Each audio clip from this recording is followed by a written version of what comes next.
Welcome to Unique History Channel. This morning, we'll be doing a reading from Canada and the British Empire, and in the age of the American Revolutions. During the first few years after the American Revolution, the need to secure a presence on the continent and to meet the Crown's obligation to those subjects of the 13 colonies who had remained loyal to Great Britain came together and led to the reconstitution of the empire. Even before the Treaty of Paris was signed in 1783, London began to make preparations to relocate tens of thousands of American loyalists to Nova Scotia. Governor Frederick Haldimand negotiated the land transfers with the Mississauga in the area that would become southern Ontario. Survey crews from Halifax and Quebec began to mark their own concessions and lots for settlements, and contracts were led to provision the new arrivals. Their 35,000 or so loyalists arrived in Nova Scotia had high expectations for their new home. They had lost their homes, many have lost their livelihoods, and often their families as a result of the Revolution and the war. They expected not only asylum but compensations for their losses, but also confirmation that their loyalty had not been in vain or useless.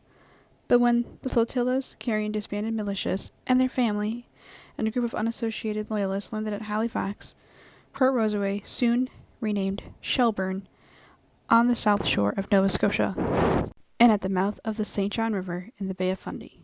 Authorities were still scrambling to prepare for the influx. Tensions mounted as the loyalists living in tents, rough huts, or shipholds had to wait for land, difficulties finding work. Many represented the resident population who they argued had not suffered privations of war and exile.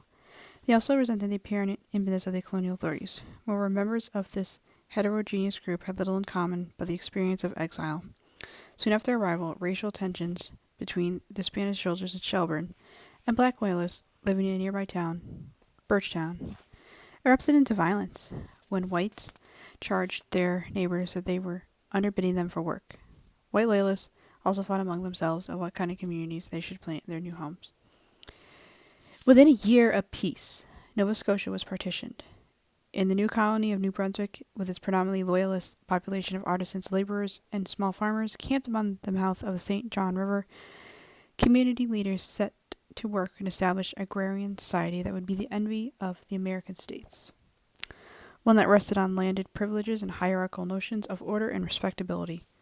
In the fashion of Nova Scotia, although a few loyalists were integrated into Halifax society, most faced significant challenges from living from poor soil or finding work and adjusting to their new home.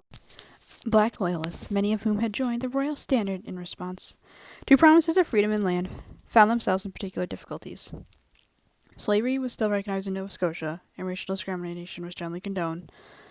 Black loyalists were last to be resettled, and many of them received no land at all. Not surprisingly, nearly half of them eagerly accepted a plan in 1792 to relocate to Sierra Leone. By 1800, a growing number of white loyalists too had become discouraged and left the region in search for better opportunities. Some of them made their way to the west, the new colony of Upper Canada, or would become Eastern Ontario. Originally, the Upper Country, or the region north of the shore, the Upper St. Lawrence River and Lakes Ontario and Erie, had been intended as refuge for the Iroquois Confederacy, who had allied themselves with the British during the war. This plan was revised in 1783-84. 2 tracts of land along the Grand River and the north shore of Lake Ontario reserved for Mohawk and other Aboriginal allies, and the rest was made available to members of provincial regiments who had taken part in the bitter conflict on the New York frontier, and those who had fled to Quebec and Niagara during and just after the war, between 6,000 and 8,000 refugees.